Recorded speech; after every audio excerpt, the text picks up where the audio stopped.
Last spring, I spent exactly $3 on a bottle of plain white vinegar, mixed it with 2 other things from my kitchen, and watched every aphid, whitefly, and flea beetle on my tomato plants die within 48 hours. Not some of them, all of them. And they never came back for the rest of the season. I harvested over 160 pounds of tomatoes from just 12 plants, the cleanest and healthiest crop I have grown in 30 years. No chemical pesticides, no expensive organic sprays, no trips to the garden center. $3 and about 4 minutes of my time. Now here is what makes this strange. The conventional approach says you need to rotate through different commercial products every few weeks, spending $50, $80, sometimes over $100 a season, because pests develop resistance to any single product. They tell you pest control is a war, and you need a bigger arsenal every year. But what if the entire premise is wrong? What if the reason pests keep coming back has nothing to do with needing stronger chemicals and everything to do with ignoring a biological principle that was documented over 2,000 years ago and then deliberately pushed aside? I stumbled onto this about 4 years ago while reading through translations of Roman agricultural texts. A first-century writer named Lucius Junius Moderatus Columella, who goes by Columella, wrote a 12-volume work called De Re Rustica, which translates to On Agriculture. In Volume 6, he described specific plant-based liquid preparations that Roman farmers sprayed on crops not just to kill insects, but to make the plants themselves repulsive to pests permanently. The Romans were not guessing. They were feeding an empire of 60 million people from finite farmland, and they could not afford to lose a single harvest. What I found in those texts led me to a method that has now replaced everything I used to do about pest control. And today, I am going to walk you through exactly how to make this $3 liquid, how to apply it so it actually works, and the specific biological mechanism that makes pests avoid your garden for good. Stay with me to the very end, because I am going to share a single ingredient you can add to this mixture that does something no commercial pesticide on the market can do. It turns your plants into active pest repellents at the cellular level. Most gardening channels will never mention it because it cannot be patented or sold at a markup. Let me be honest with you first. I spent the better part of 20 years doing this completely wrong.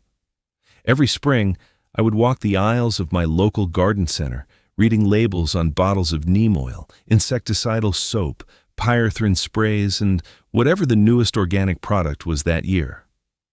I followed every instruction. I sprayed on schedule. I rotated products like the expert said. And every single summer, the aphids came back. The whiteflies came back. The cabbage worms came back. I was spending money, spending time, and getting nowhere. If you have been doing the same thing, please hear me say this. You are not doing anything wrong. You were given incomplete information by an industry that profits when you need to keep buying. I was right there with you. Then I uncovered research that completely changed how I think about pest management, and I realized the answer was never in a bottle on a shelf. It was in my kitchen cabinet. Here's the piece of the story that got buried. Columella was not working alone. He was building on observations stretching back to Cato the Elder around 160 BC, who documented vinegar-based preparations used on Roman farms to protect grain stores and field crops. These were not folk remedies from a small village. These were standardized agricultural practices deployed across an empire that had to feed millions from the Mediterranean to Britain. The Romans understood something about pest biology that modern, industrial agriculture has quietly set aside. Insects do not just respond to what kills them. They respond to what repels them. And plants that are healthy and chemically balanced produce their own repellent compounds naturally. The Romans discovered, through generations of feeding enormous populations under constant threat of famine, that certain acidic solutions did two things at once. They killed soft-bodied insects on contact through simple pH disruption, and they left a residue on leaves that triggered the plant's own chemical defense system. Modern science has a name for this now. It is called systemic acquired resistance. A landmark study from the University of Kentucky published in 2009 confirmed that dilute acetic acid solutions, the active compound in plain vinegar, can activate defensive pathways in plants that make them produce higher levels of compounds insects avoid.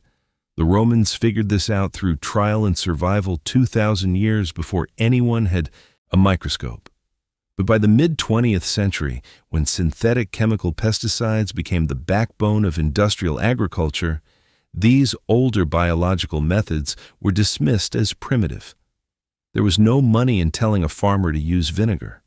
There was enormous money in telling them to buy proprietary chemical formulations every season. The knowledge did not disappear because it stopped working. It disappeared because it could not be monetized. Now let me show you exactly how to make this and use it.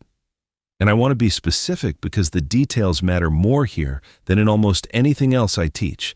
Get these ratios wrong and it will not work. Get them right, and you will wonder why you ever spent money on commercial pest products.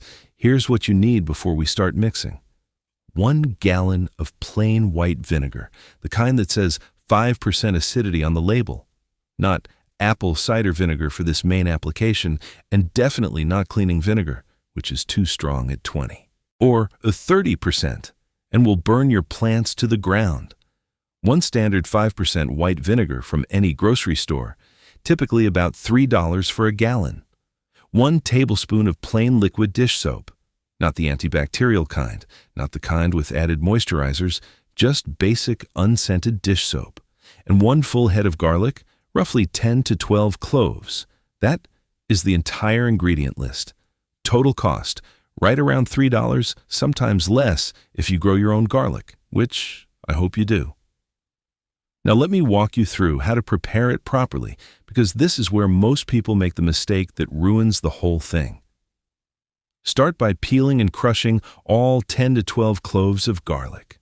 Do not mince them neatly. Crush them roughly so the cell walls break open. This matters because the compound you need is called allicin, and it only forms when garlic cells are physically ruptured. Allicin is what gives crushed garlic that sharp, pungent smell. It is also a powerful, natural insecticide and fungicide. Research published in the Journal of Applied Entomology in 2011 showed that allicin disrupts the nervous system of soft-bodied insects and repels a broad spectrum of garden pests, including aphids, spider mites, and whiteflies. Take your crushed garlic and place it into a quart-sized jar. Pour 2 cups of the white vinegar over the garlic. Seal the jar and let it sit for 24 hours at room temperature, not overnight, not a few hours, a full 24 hours.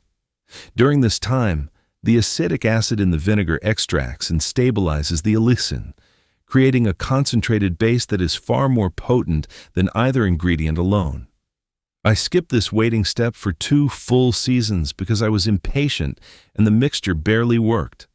The moment I started letting it steep for the full 24 hours, the results changed completely. After 24 hours, strain out the garlic solids through a fine mesh strainer or cheesecloth into a clean gallon container. Now add the remaining vinegar to bring the total liquid volume up to 1 gallon. Then add 1 tablespoon of liquid dish soap and stir gently. Do not shake it into a froth. The soap is not there to kill anything. It is a surfactant, meaning it breaks the surface tension of the liquid so it spreads evenly across leaf surfaces and sticks instead of beating up and rolling off. Without the soap, most of your spray ends up on the ground doing nothing. Here is where most people also go wrong. They spray at the wrong time and wonder why it does not work. Never spray this mixture in direct midday sun. The vinegar can magnify sunlight and scorch leaves exactly the way water droplets can cause leaf burn. Spray either early in the morning before 8 or in the evening after 6 when the sun is low. This gives the mixture time to dry on the leaves slowly, forming an even coating. Now, here is exactly how to apply it, and this next part is where the real difference shows up between people who get results and people who give up. Pour your mixture into a standard pump sprayer or even a clean spray bottle for small gardens. Start at the bottom of the plant and work upward. I want you to spray the undersides of the leaves first. This is critical. Aphids, whiteflies, spider mites, and most soft-bodied pests do not sit on top of leaves where you can see them easily. They cluster on the undersides where they are protected from rain and direct sun. If you only spray the tops of leaves, which is what most people do because it is easier, you are missing 80% of the pest population. Coat every surface until you see a light, even sheen. Not dripping wet, just glistening. Move from the bottom of the plant to the top, then give one final pass over the top surfaces of all the leaves. 1 gallon of this mixture will cover roughly 15 to 20 mature tomato plants, or about 100 square feet of dense garden bed.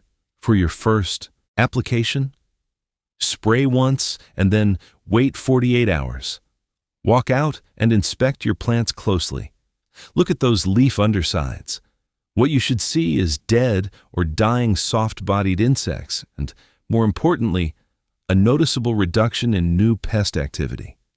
If the infestation was heavy, apply a second time after that 48-hour window. For most situations, 2 applications 1 week apart will eliminate an active infestation completely. But here is the part that changes everything, and this is what separates this from any commercial product you have ever used. After those initial treatments, switch to a preventive schedule of once every 2 weeks. Spray the same mixture, same concentration, same method, every 14 days throughout the growing season. The reason is not just the direct killing effect. It is the systemic acquired resistance I mentioned earlier. Every time that dilute acetic acid contacts your plant's leaves, it triggers a mild stress response. The plant interprets the acid as a potential threat and begins producing elevated levels of defensive compounds, including salicylic acid, which is the plant equivalent of an immune response. Over time, your plants become genuinely less attractive to insects because they are producing their own chemical defenses at higher levels than untreated plants. A 2013 study from Nihon University in Japan demonstrated that regular applications of dilute acetic acid increase stress-related defense compounds in treated plants by up to 30% compared to controls. The pests do not just die. They stop coming. Your garden becomes a place they actively avoid. Now, what I am sharing today is just one piece of a much bigger system for growing food from kitchen scraps and common household ingredients without relying on garden center products. If you want the complete picture, I put together a 171-page guide called the 30-Day Kitchen Scrap Garden Protocol. It covers 31 crops you can regrow from scraps, a $10 starter kit guide so you do not waste money on things you do not need, 0 waste kitchen strategies that tie directly into methods like this one, and full troubleshooting for every problem I have run into over 3 decades. You can grab it at backyardbuddybooks.com or scan the QR code on your screen right now. It is $17, and it is the guide I wish someone had handed me 20 years ago. All right, let us keep going. Now that your spray is working and your plants are building their own defenses, let me show you how to handle specific pest situations that require small adjustments to this base formula. For heavy infestations of aphids or whiteflies, the kind where leaves are curling and covered with sticky honeydew, add 1 teaspoon of cayenne pepper to your gallon mixture. Stir it in after you have strained out the garlic. Capsaicin, the active compound in cayenne, is a powerful irritant to insects and adds a secondary repellent layer. Research from the University of California, Davis showed that capsaicin-based applications reduced aphid populations by up to 95% in controlled trials. Shake your sprayer frequently when using cayenne because the particles settle to the bottom quickly. For slugs and snails, which are not insects and do not respond to this spray in the same way, pour undiluted white vinegar directly onto any slug or snail you see. The acetic acid dissolves their protective mucus layer and kills them within seconds. Do not pour undiluted vinegar on soil near plant roots, as it can temporarily lower soil pH. But a direct application onto the pest itself is completely safe for your garden. For larger pests like cabbage worms, tomato hornworms, and Japanese beetles, this spray alone is not enough because their bodies are tougher. For caterpillars specifically, add 2 tablespoons of food-grade diatomaceous earth to your gallon of spray. The diatomaceous earth particles cling to the leaf surfaces after the liquid dries and physically damage the soft bodies of caterpillars as they feed. Reapply after any rainfall because diatomaceous earth loses its effectiveness when wet. Here is another adjustment most people do not know about. If you are growing brassicas like broccoli, kale, cabbage, or Brussels sprouts, add 4 to 5 drops of peppermint essential oil to your mixture. A 2016 study from Mississippi State University found that peppermint oil disrupted the egg-laying behavior of cabbage moths by over 70%. The moths land on the leaf, detect the peppermint, and leave without laying eggs. No eggs means no caterpillars. No caterpillars means no holes in your leaves. And the peppermint dissipates within a few days, so it does not affect the flavor of your harvest at all. Now let me address the patterns I see that cause most gardeners to struggle with pests year after year, even when they are doing a lot of things right. The first pattern is reactive spraying. Most gardeners wait until they see visible pest damage before they take any action. By that point, the infestation has been building for weeks. The insects you see are the ones that have already reproduced. The conventional approach says, treat the problem when you see it. The approach buried in those old Roman texts says, prevention is the entire strategy. You spray on a regular schedule every 14 days, whether you see pests or not. The goal is never to let the population establish in the first place. I did reactive spraying for 15 years and lost entire tomato crops to late-season aphid explosions. The moment I switched to preventive bi-weekly applications, those explosions stopped. The second pattern is buying stronger products every year. The industrial pest control model is built on escalation. This year's spray does not work as well, so next year you buy something stronger. The pests adapt, you spend more money, and the cycle never ends. This is not an accident. It is a business model. The vinegar and garlic method sidesteps this entirely because it does not rely on a single mode of toxicity. It combines physical disruption through pH change, chemical repellency through allicin, and biological defense activation through systemic acquired resistance. Insects cannot develop resistance to all 3 mechanisms simultaneously. The third pattern is killing everything indiscriminately. Broad-spectrum pesticides, even organic ones like pyrethrin, kill beneficial insects alongside pests. Ladybugs, lacewings, parasitic wasps, ground beetles, all of them die when you blanket spray with strong products. This vinegar and garlic spray is targeted to soft-bodied pests and mild enough that beneficial insects, which have tougher exoskeletons, survive contact with it.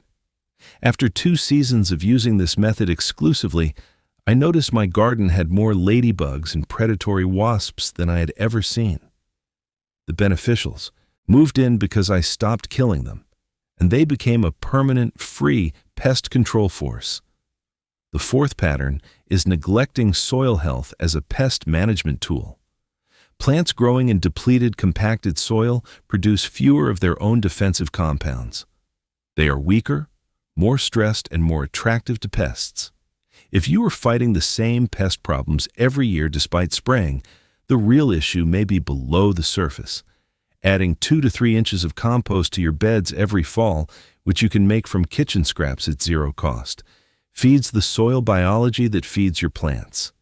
Healthy soil grows healthy plants, and healthy plants need less help fighting pests. Columella knew this. He wrote extensively about soil building as the first line of defense. We just forgot to listen. Now here's the bonus I promised you at the beginning, the one ingredient that turns your plants into active pest repellents at the cellular level. It is aspirin. Plain, uncoated aspirin from your medicine cabinet. Here is why this works and why almost nobody talks about it. Aspirin is acetyl salicylic acid, a synthetic form of salicylic acid. Salicylic acid is the exact compound that plants produce naturally when they are under attack from pests or pathogens. It is the master switch for systemic acquired resistance. When you dissolve 1.5 regular strength aspirin tablets, each one 325 milligrams, into your gallon of vinegar and garlic spray, you are essentially giving your plants a concentrated dose of their own immune signal.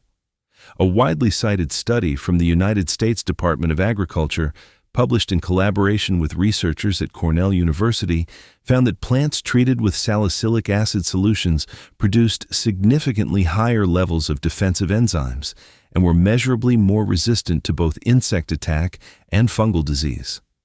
The treated plants were not just surviving, they were actively repelling pests through elevated chemical defenses in their leaf tissue.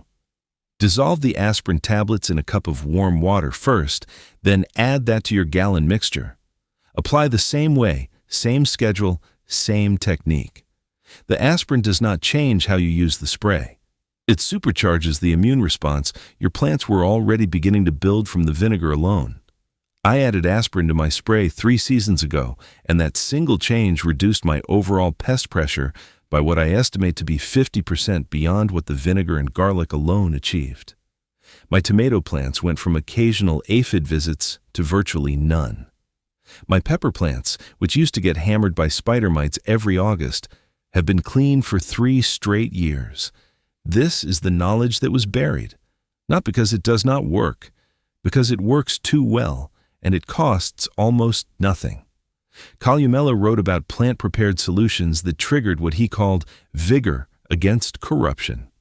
2,000 years later, we have the chemistry to explain exactly what he was seeing. Salicylic acid, systemic acquired resistance, a $3 bottle of vinegar, a head of garlic, and 2 aspirin tablets from a bottle that costs $1.